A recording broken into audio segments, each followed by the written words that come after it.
இன்னைக்கு நான் உருளைக்கிழங்கையும் தக்காளி காயையும் வச்சு ஒரு வதக்கல் ஒன்று செய்ய போறேன் சிம்பிளா. இந்த வதக்கலை செய்யறதுக்கு நான் ஒரு சட்டி அடுப்புல வச்சு எண்ணெய் விட்டுட்டேன். எண்ணெய் சூடாயிட்டுது. கணக்கு எண்ணெய் தேவையில்லை இந்த வதக்கலுக்கு. முதல்ல நான் வெங்காயம் சேர்க்கிறேன். அடுத்தது உருளைக்கிழங்கு நீட்டு நீட்டா வெட்டி வச்சிருக்கிறேன் வதக்கலுக்கு நாடி, அதையும் இதோட சேர்க்கிறேன். இதோட தக்காளிக்காய் சேர்க்கிறேன்.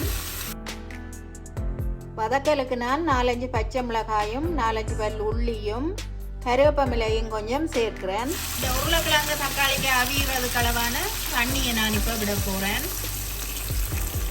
கொஞ்சம் மேலால நிக்க வேணும். இதுக்களவான உப்பை இப்ப போட போறேன். பட்டை மிளகாய் தூள் ஒரு அரை மேசக்கரண்டி சேர்க்கிறேன். மஞ்சள் தூள் கொஞ்சம் சேர்க்க போறேன். இதோட ஒரு டீஸ்பூன் தனி மிளகாய் தூள். எல்லாத்தையும் நல்லா கலந்து விட்டுட்டு மூடி அவிய விட போறேன்.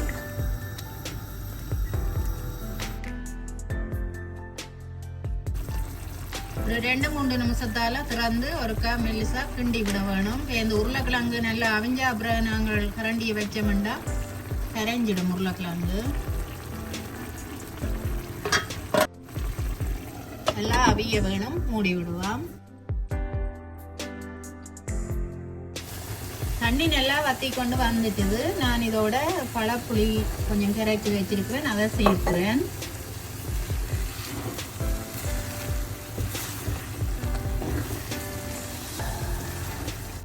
பழப்புளியை சேர்த்துட்டு நான் உப்பு உரைப்பெல்லாம் காணுமோண்டு பார்க்க போறேன். காணாட்டி இப்பவே சேர்த்துட வேணும். இந்த கடைசியில தூளை சேர்த்தோம்னா ஒரு பச்சை மணம் மாதிரி மணக்கும். எனக்கு எல்லாம் காணும், புளி உப்பு எல்லாம் காணும். நான் இதை நல்லா வதங்க விட போறேன். என்ன மூடி விடுவேன்.